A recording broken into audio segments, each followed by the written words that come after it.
Evening. Evening.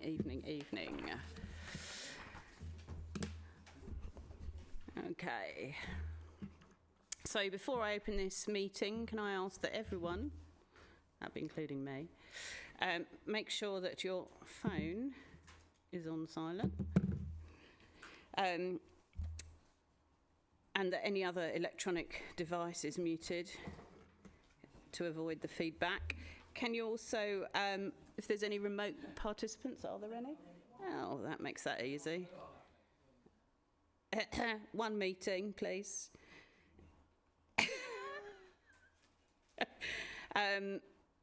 So we'd have to worry about that bit. This meeting may be recorded, and data collected during the recording of the meeting will be retained in accordance with the Council's data retention policy. The recording of the meeting may be added to the Council's website. So, evening everyone, welcome to this evening's Standards Committee at Swale House, and any visiting members and other members of the public. I'd like to welcome in person that we have Patricia Richards and Christopher Webb. Oh, Chris hasn't arrived, okay. Well, I can see Patricia, she's here. And that we also have in physical attendance Larissa Reid, our Chief Executive, Robin Harris, our Monitoring Officer, and from Democratic Services we've got Joe Millard.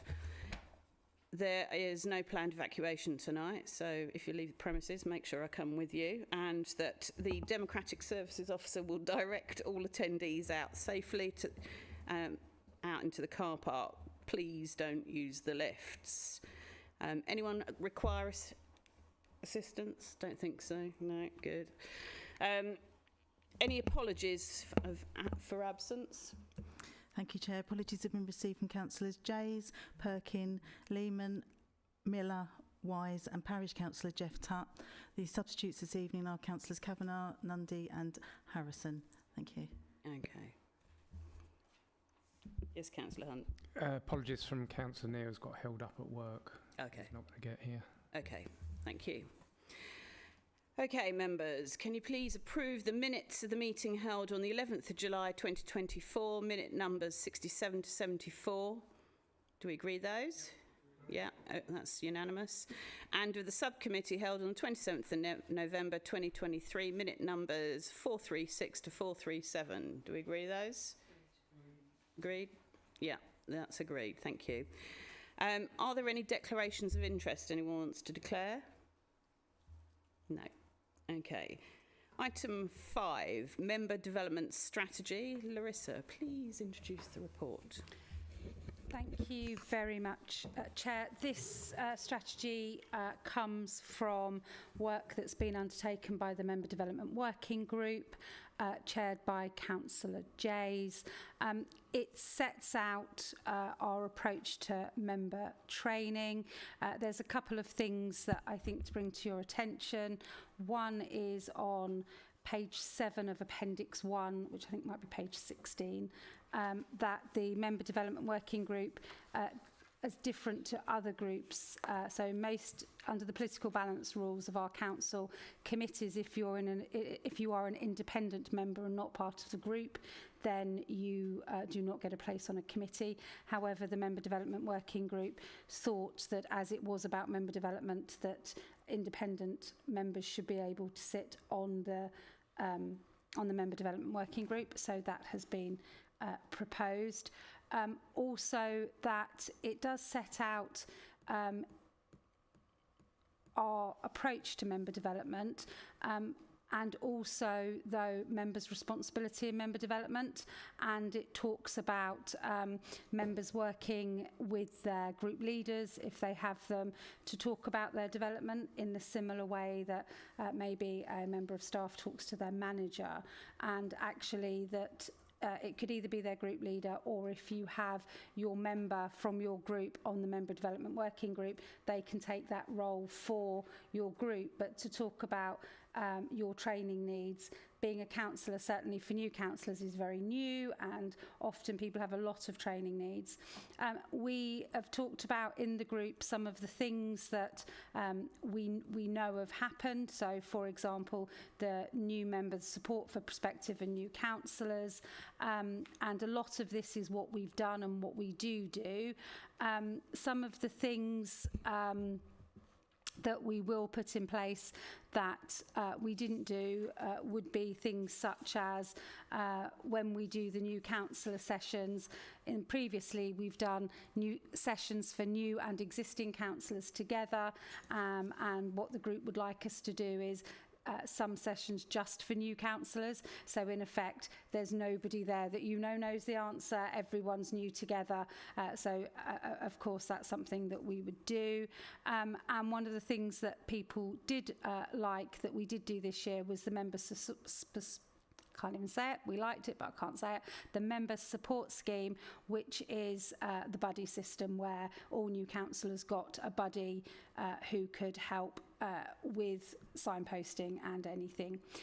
The strategy talks about kind of the resources and some of the issues that we have, which is around the money that we have to provide training, member support within the Democratic Services team. We only have a limited amount of that. And then it talks about Appendix C, which is the action plan setting out specific pieces of training. This isn't the total list for the whole of the 4 years, but it does set out all of the training that members thought they wanted. Again, if it was something that members thought of, then through the Member Development Working Group, this will be a live document. The other thing is that if people have any external training that they feel would really be beneficial, is to talk to your group leaders and then come through there, so we are able to provide as much as we can. So that is the strategy. Okay. Thank you. Okay, so I'll propose this. Have we got a seconder? Thank you. What we're doing is proposing it to full council. Yeah. It's a full council Yeah, position. that's fine. Okay, members, any questions? Oh, yep. Thanks, Chair. A few, but on that last point, which is the programming thing, I think for the development working group, I think it would be useful, and for the future, if those ones that have been completed, it's got attendance next to it, because I have found over the years that members are very good at screaming and shouting, we want this, that and the other, but when it comes to it, they don't bother turning up. Now, certainly these days where the majority of it is in person as well as online, some of it is purely online, it is very annoying. I know some things get changed because of elections and stuff. Well, that's fair enough. But and I know the planning training, which I had in my diary from May, got changed. Well, I put it back in the diary when it changed because I want to attend it. And members do need to take some responsibility for keeping an eye out for these dates and putting them in their diary, and not waiting until the week before and then saying, "Oh, I can't go there." Well, if you'd put it in sooner, you wouldn't have given the date away. So yeah, I think it'd be useful to have attendance alongside when the working group look at it and say, right, we've done this. There were 15 people in the room and 10 people online or whatever, because I think it would also be useful to say, well, actually 3 people turned up in the room and 2 people online. We need to look at that for the future, because wasting money is not something we should be good at. Thanks. With the exception of the mandatory training, so planning, we do also video all of the training now and put them online for people, because we understand that there isn't part of what we did as this piece of work, which was what we were asked to do by the Member Development Working Group, was we surveyed all members and asked what time training worked for them, and what we got back was not everyone said day, evening or tea time. The majority was tea time, which is what we've gone with, but we didn't get a very high response rate to that, so it was less than 50%. So it is difficult to do it, but that's why we video them so everybody can watch back. And also talking to some counsellors around learning styles, some counsellors find it very difficult to take it all in the first go. So to be able to re-watch either bits of it or all of it helps counsellors, even if it's mandatory training like planning. When we record it, it does mean that people can, before a planning hearing, they can think, oh, hang on, what was that thing about? And they can go and find it and rewatch it. So we'd like to make the training very relevant for people throughout their whole 4 years, not just on the day they do it. And it would also be useful then to, and I will admit, I do not go to it after, if I miss it, I don't go on the channel. And if I was there, and I wouldn't go to the channel, I'm admitting it. If it's no more than pressing the button, I'm not technical, as you know.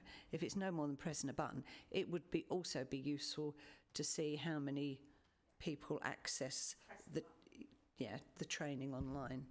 Thanks. It is very easy because I did it the other day.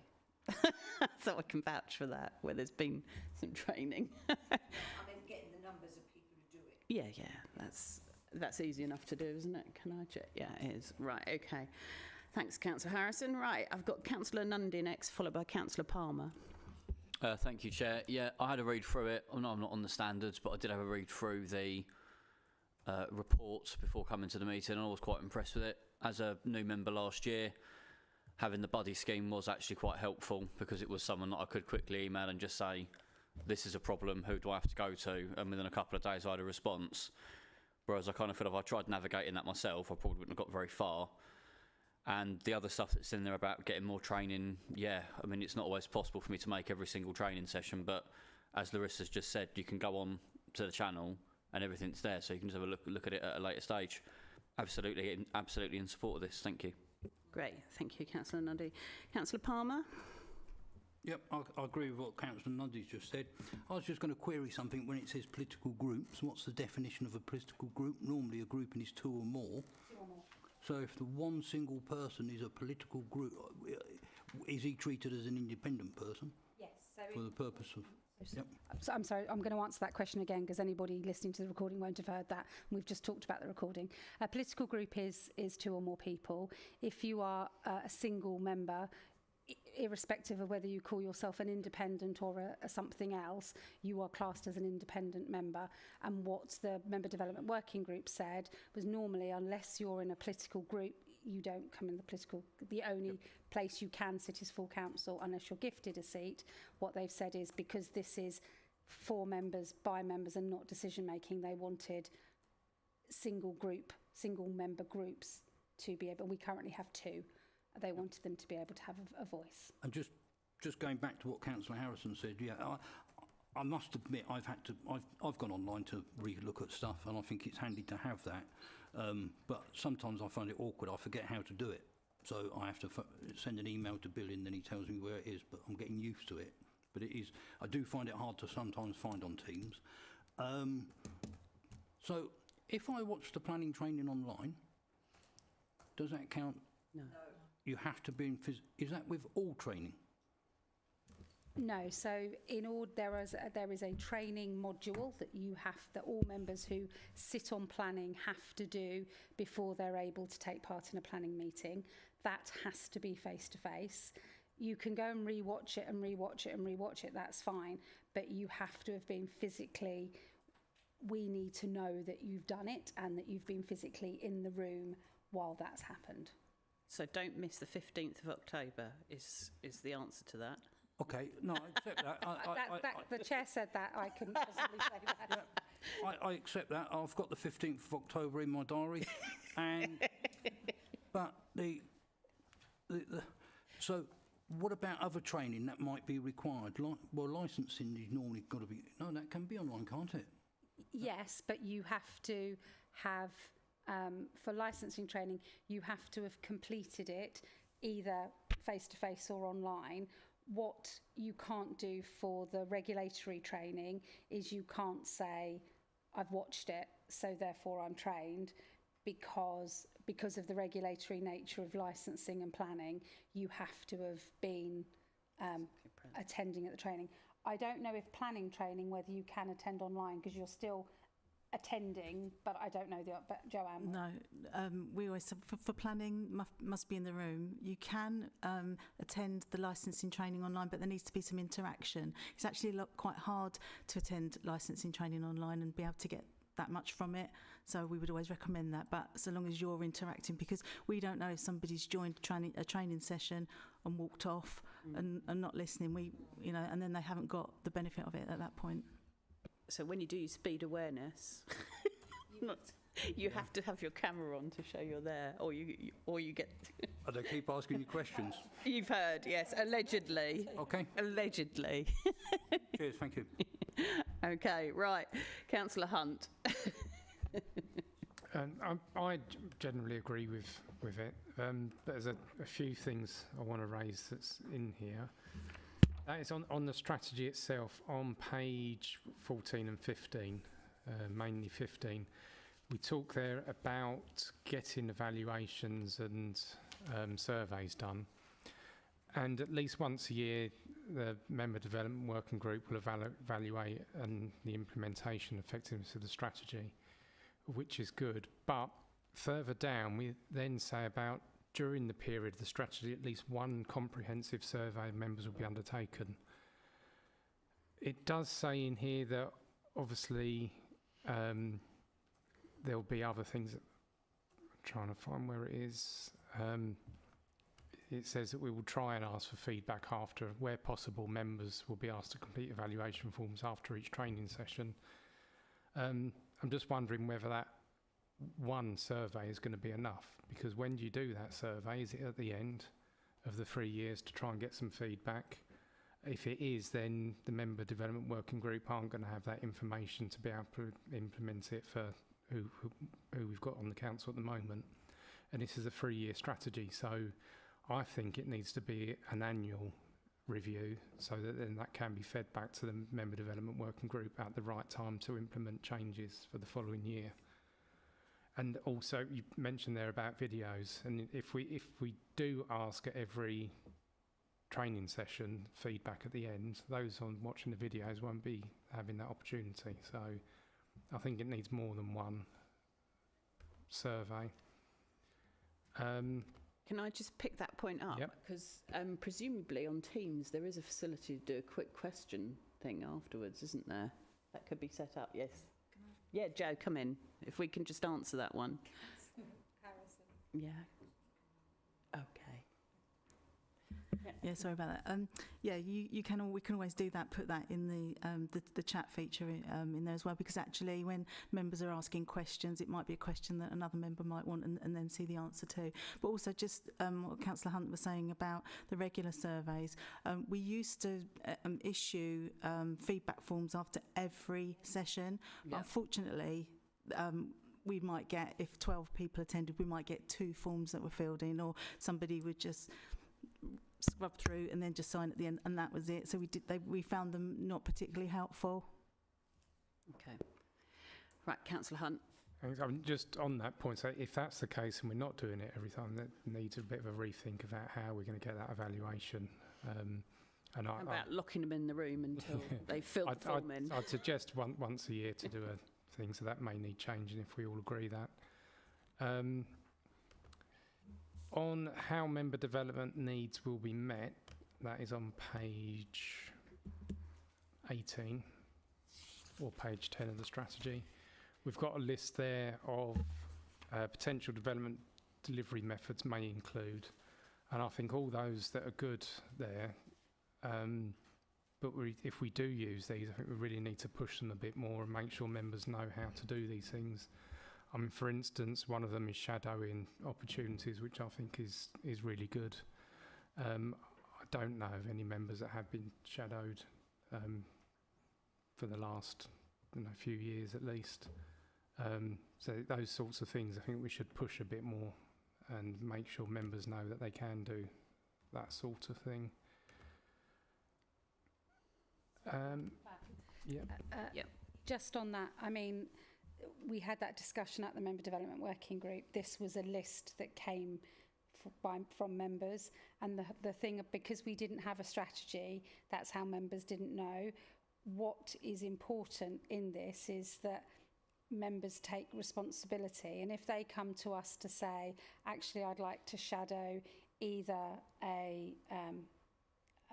shadowing a councillor or an officer, because it could be, actually I don't understand how planning enforcement works, is it possible I could go out with a planning enforcement officer, or could I shadow the chief executive to see what she does? That's fine, but we won't keep coming to you to say, do you want to shadow? Do you want to shadow? It is up to you to say to us, and what we will do, and I will do, and Democratic Services, if somebody comes and says, actually, I'd like to shadow, you know, I'd like to learn about this, is there someone I could shadow? We will do the thing going, right, we'll find you someone, but what we need to know is, we need to know what you want. One of the things we talked about was every councillor having their own personal development plan, but that required group leaders to kind of keep them up to date and kind of do appraisals, and we figured some group leaders would be better than that than others. And Elliot's the chair, so he was saying, you know, very much it's got to be, some councillors want to really learn, other councillors don't. So we've got to make it comfortable for councillors that they do it how they want to. So hopefully by members having this and it coming to the full council, members will see this and will come to us and say, these are our training needs, and then we will do everything we can. And if we can't shadow you with someone in our council, we work closely with Maidstone, Tunbridge Wells, Ashford. We can work with any other council to shadow you, and we would make sure that that happens. But it has to come from you in the first instance. Have you finished, Councillor Hunt? Don't be silly. I haven't. Okay. That's why I'm asking. Thanks. And I think that's the main thing with that, is it just, as long as something's done in the beginning when we do all that, that members really know what exactly it entails and what they can do, would be good. On page 19, we've got the following specific support will be offered to new councillors, and after the elections, new councillors will be provided an electronic member handbook, which I think is good. But what would be good just to add there is after the elections and within an X amount of time, because last time we had new members and some in our group, they were waiting for probably a couple of weeks until they sort of got a member's handbook. So if we can include that, to just put some time in there to make sure they get it within a week or something, that would be good. Can I ask for some feedback? Is that okay? Is that doable? Thank you. Yeah, so the member handbook is in the Teams channel the whole time, so we are constantly updating it. So it should be immediately available after election, effectively. Okay, that answers that. Thank you. I've just got a couple of other things. Next one is on the Appendix A, the Councillor Communication Guidelines. And this is just on the first page, which is 21. Yeah. Guidelines for when people contact the councillor. If you telephone us, we will answer or respond to your call as soon as possible, but understanding that many councillors work full-time or have needs to be or have family commitments. But I just wonder whether that needs rewording a bit, because it doesn't sound right that we will answer or respond to your calls as soon as possible, but understanding that, but please understand that many councillors work full-time. Sounds better, because it's coming to the person saying, if you telephone us, whereas understanding just makes it, does that make sense? You can change the words on that. It just seemed to be saying the same thing but the different wording. Originally in the first draft it did say that we will respond to you as soon as possible, but some members were saying, but actually people need to realise that, you know, Christmas Day isn't, and I have had councillors called on Christmas Day, so people do have lives, so that was the wording, but we will change the wording to say, please remember that many councillors work full-time or have family, and we can change it to family or other commitments, because it's not just family commitments people have. And on the same part that we've got underneath there, we aim to respond to letters within 14 days and emails within 7 days. If not possible, we'll acknowledge the correspondence telling you why, and we'll give you a response date. I think the 7 days on email needs to be altered, 14. because if someone's away on holiday for 2 weeks or even more, it may not be possible to respond and say that. So I think that needs changing. Even maybe even 21 days or something like that, because if you could be on holiday for longer and not get to a computer. This is the last bit, is Appendix C. We've got the table there, date for training to be completed by, and I just wonder if these dates in there are the actual dates, because some of these seem to be the date their training has taken place. And if we're saying that it's going to be completed by a set date, why are they exact dates? Neurodiversity training seems to have lots of different dates on there, and no reason for it. But also a couple of things there is that the dates don't seem to add up with what was agreed at full council when we did the timetable of meetings. And also just another point I want to raise on this is that all these training sessions, or the majority, seem to be starting at 6 p.m, which I know was mentioned earlier about timing. But from our group, we've had a lot of members saying that 6 o'clock, 6:15 just isn't a good time. With people working full time, it's really difficult to get here for that time, especially when you're in the chamber for all evening. So I just do think that we really need to go back to 7 o'clock sessions to make sure we get as many people in here as possible. And that's exactly what this strategy says, that we want to make sure that everyone is included, everyone's considered, and at the moment those that work aren't being, and they're going to be not getting along to these meetings.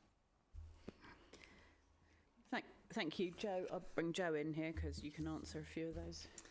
Yeah, thank you. So in response to the different dates for the neurodiversity, that was because they're still trying to confirm a date, so that will be confirmed very soon. I understand Billy's got a date now for that, and I'll have a look at the other dates that you said you wasn't sure whether that was to be completed by or when the date was.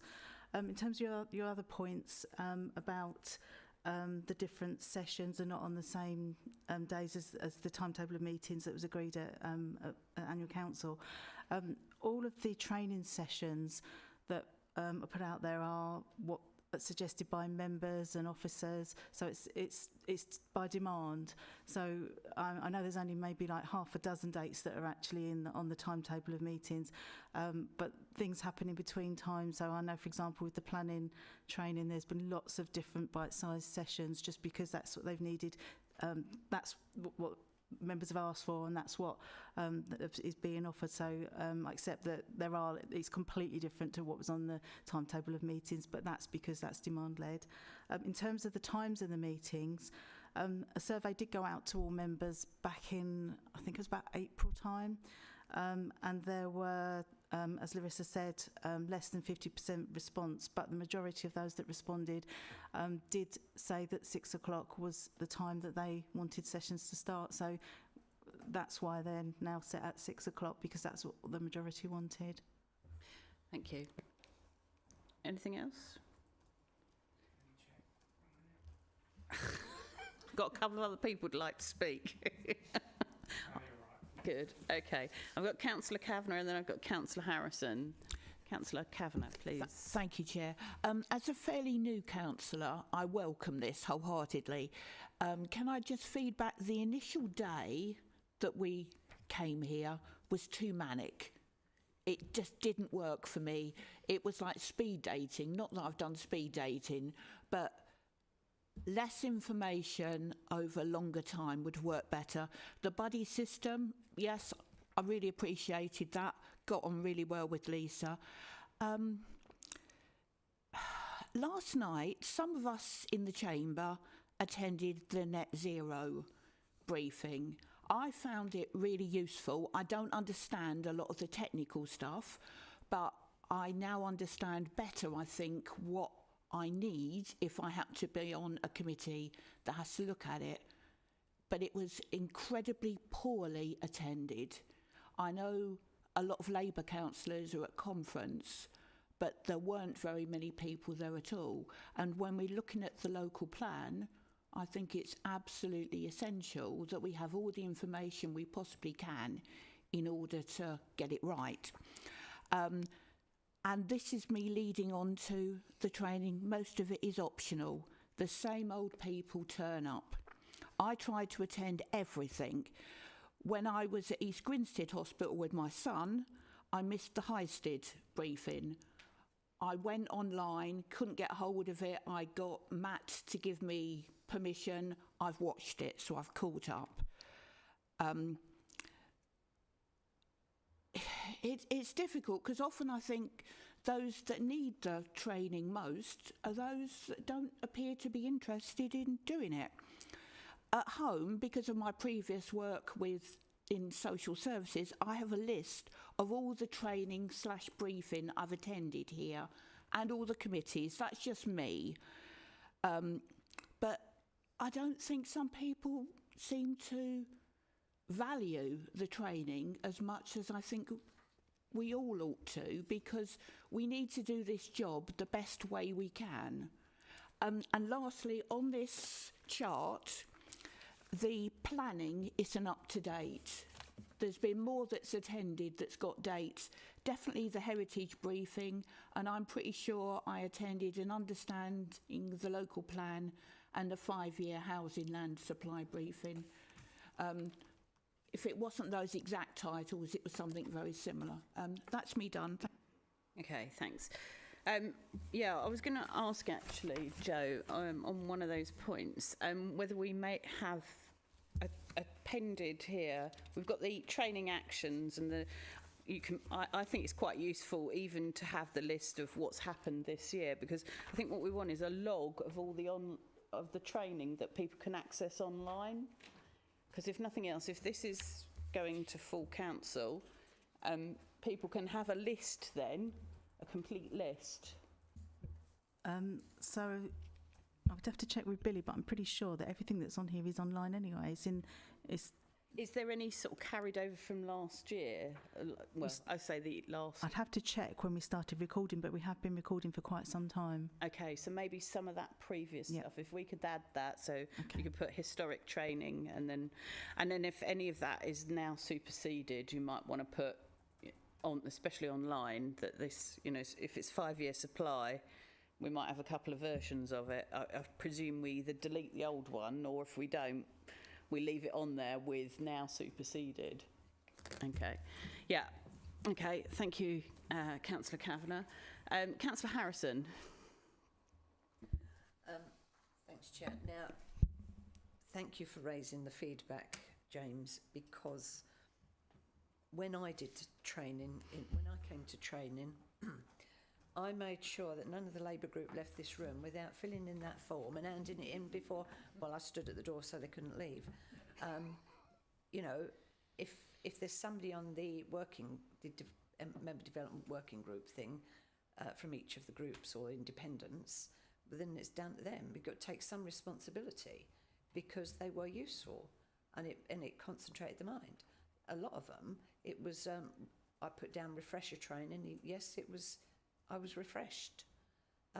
It's just feedback to say I tuned in rather than I sat there fiddling with me that extension to my hand, or no offence to anybody here, you're fiddling with my laptop. I tuned in and thought it was really useful training. So I think they were useful. I know people, these days, a bit of paper, what do we do with that? Well, actually, you want it filled in, love. That's where it's got to be done. So I think that we ought to look at doing those again, and the working group ought to look at how they can make sure that they get filled in and returned. I filled in the questionnaire on timings of the trainings and all the rest of it, and we've had this so many times over the years. If you don't respond, then it's down to the people who did respond to be suited. If you're not suited, then make sure your members respond when these questionnaires come out, because the staff aren't doing it for the good of their health. They're doing it so that they can fit things around to fit most people. And having said that, many moons ago, I used to kick off merry hell when there were any meetings. I mean meetings, not training. Well, could we put a meeting in before full council? No, you can't. You're disenfranchising my members who work in London. Well, it turned out, said members who work in London used to come home, go home and get their tea, and then come here, whereas Muggins used to come straight from work with a packed lunch. So I stopped defending we can't have meetings at 6 o'clock. But, and I worked full time and I managed to get here. It's called flexibility. You get into work at 7 in the morning, they're a bit flexible. So, you know, it's horses for courses. I know you can't just walk out of certain places. You know, I've got a 6 o'clock meeting, here's the keys, I'm thinking, yeah. But, you know, we can't have a different scenario for every one of the 47 members. So if people don't respond, that's really down to them. And I must say, I support Larissa on personal responsibility for training. Nobody is going to hand, apart from the induction and stuff, nobody's going to hand on a plate, or you might need to know this, or you might need to know that. Here's a helmet. We'll put it on your head and we'll beam, how long have we been here? 50 years? We'll beam 50 years worth of Swarborough Council into your head. It don't work that way. If you're interested, you will find out.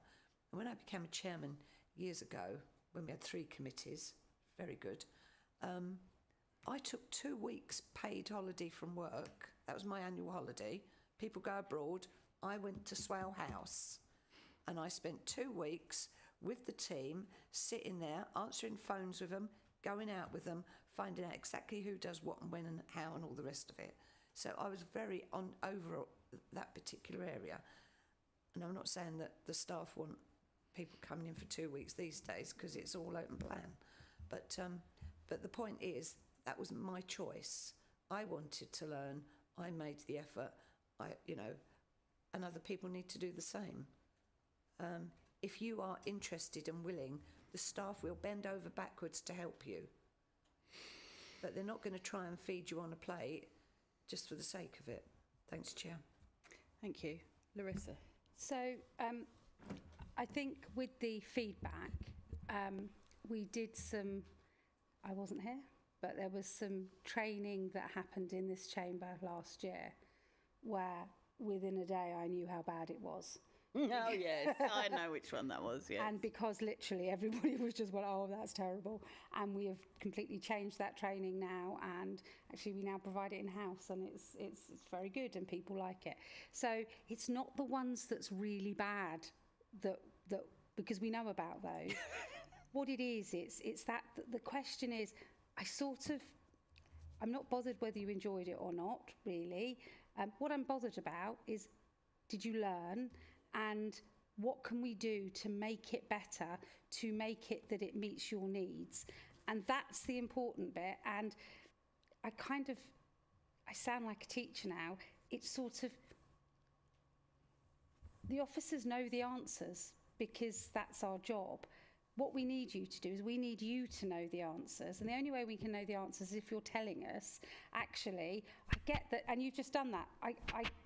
I didn't understand all the technical bits, but I feel in a much better position. So is there anything we could do? And it might be something simple as, well, can you give us a glossary of terms so we can understand? We will do that if we know, but that's the thing. And really, really bad training, I guarantee you we find out very, very quickly. The training where it just goes over people's heads and they kind of think, well, I'm sure everybody else in the room got it and I didn't. That's the dangerous one, because everybody thinks the same. People think it's them and it isn't. So if you don't understand something, then we've got the training wrong. So it is important that's why you tell us. And I know that for the majority of our training, you're like, yeah, it's fine. I've learned. It's great. I don't need to tell you, which is why we get a really low return rate. But it is about, you're not doing it for you. You're doing it for the next people that are getting the training. So you're doing it for the members who are members now but are not on that committee or not doing that thing. It's those that you're giving us the feedback for so we can continue to make it better. And as Councillor Harrison said to me earlier on, we used to be the best trained councillors in the South East. We want to get back to that, and we can only do it by knowing how we can improve things. Okay. So, can I just say then, so Councillor when we Harrison, went to through the chair, TVS, thank you. when we went to the TVS studios for our media training, television interviewing training, fantastic. That's the sort of thing we used to do. We literally, and we all took turns. People, I think it was 8 at a time, went down to the TVS down where the roundabout is, and down there somewhere. Yeah, Vintners Park in Maidstone. And the woman that did the training, this cross-party, was a Conservative county councillor. She had her own training company. I'm saying that we didn't, we took what we want. Well, actually, I knew her because from somewhere else. But that's the sort of thing we did. And we all took it in turns to sit watching you being interviewed and then pick holes in it afterwards. Well, you should have done this and you should have done... We all did it. But it was fantastic. And that's the sort of thing we used to do in those days. Thank you. Thank you. So, I mean, one thing I think we need to be careful of is judging people by their physical presence. I mean, obviously for planning and licensing, we have to be physically present. But I think there's a lot of members that tune into training by watching it remotely or afterwards who, I know I've got 2 hours free, I'm doing something, I've got 2 hours free and I'll block watch stuff. So I think there's quite a few members like that. And the world has changed, as we know. We're not 9 to 5 and in offices all the time. There's a lot more flexibility, depending on your role. Some there's not. Okay, Councillor Nundy, come in. Thank you, Chair. I think what has been quite well established during the discourse we've just had is that the working groups thing that they're trying to introduce, whatever you want to call it, is a live document and can be updated at any point. So with that in mind, I think we should move to the vote on this matter. Okay. So, first of all, before we do, I just want to check that everyone is happy with the makeup of the working group. Everyone? Yeah. Yeah, okay. And could I just ask as well, Joe, on the appendix, which lists out all the training, maybe we could put on there, because every member's going to get a copy of this, we use it as a marketing opportunity, of where the training can be found online, so that everyone has a reference, not only of the list of all the training that's available online, but how to get there. Okay, right, let's move to the vote on this. All members, let's go back to where we started the report. So, recommendation is to propose the adoption of the member development strategy to full council. Do we all agree this? Agreed? Yep, unanimous. Lovely, thank you. Right, the next item is, I believe, a verbal update. But let me just... So this is item 6, is the Code of Conduct arrangements, and it's a verbal update from Robin. Over to you, Robin. Thank you, Chair. Good evening, members. Hopefully, this will be very straightforward because you will all be aware that, in accordance with the wishes of the Standards Committee on the previous occasion that it met, that members wanted the Code of Conduct draft arrangements to be consulted on with all members, and the document is now available on the Teams channel for all members, available for all members with their, as I understand it, one document that all members' comments would be collated in the one place at the same time in order to make any future meeting of the Standards Committee simple to review all those comments in one go. However, in a bit of negative feedback, as at today's date, and we're at the 24th of September, I understand that actually no further members have made any further comments on the document. So I would politely encourage you to speak to your fellow members and point them to the document and ask them to give us some feedback. It's currently due to be on the Teams channel from memory until the 30th of September. So it would have basically been on for pretty much the whole of the month of September. Well, of course, if we don't have any further comments, I suppose we could leave it on there for a bit longer in order to allow a little bit more time, because obviously we've now got a bit of time between this committee and the next committee when we'd expect that document to come back for your further consideration. Happy to take any questions, Chair. Okay, Councillor Harrison. Okay, so I admit I am a dinosaur. And it wasn't that I didn't know the buttons to press, Richard, it's the fact that I will not go on the Teams channel and watch something. I'd much rather be interactive and at the time. I will not be going on the Teams channel and looking at a document. If I'm commenting on a document, which I've done many times over the years, I want it next to me so I can be going like this. Having to keep opening, shutting, opening, shutting, opening, shutting. Oh, and what did I say there? I'm not going to do it. So unless I've got a paper copy, I won't be making any comments, Robin. I may be the only person. That doesn't mean to say I'm wrong. Thank you. No, I think I can think of at least one or two other councillors. So, Robin, over to you. So obviously, there's nothing stopping a councillor who would like to have a paper copy from downloading and printing that copy and providing the notes in a handwritten or otherwise typed format. And obviously, if we receive those, then we'll incorporate those into the document. I think maybe if that document is emailed round to every councillor and invite comments by a date, if you want comments, that's... Could I suggest that we put the link to the document Yes. in the weekly members update? It is the same as having it emailed. You just click on the document rather than having. But I think we can put that in the weekly update for members to remind them of the date, and then if we can also put, if any member wishes to discuss the document rather than put their written comments, to email me, and I'm happy to sit with any member and go through the document, and I will capture their comments. If people feel that they don't want to do that, I'm happy to do that. But we'll put the link onto the Teams channel, and can I suggest that one of the councillors in this room suggests that we increase the time period, maybe till the middle of October, to enable us to facilitate anyone that might want to discuss it. So that's on the Teams channel, but we'll put it on the weekly roundup to councillors. The link to the Teams bit will go on the weekly, so they can... On the dispatch. On dispatch or on Fine. the weekly update. So I'm happy to go with mid-October. Members? 15th of October? Yep. Yes. Yep. Yep.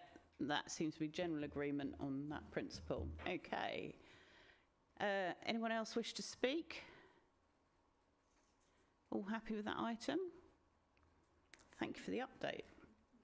Right. Meeting closed. Thank you.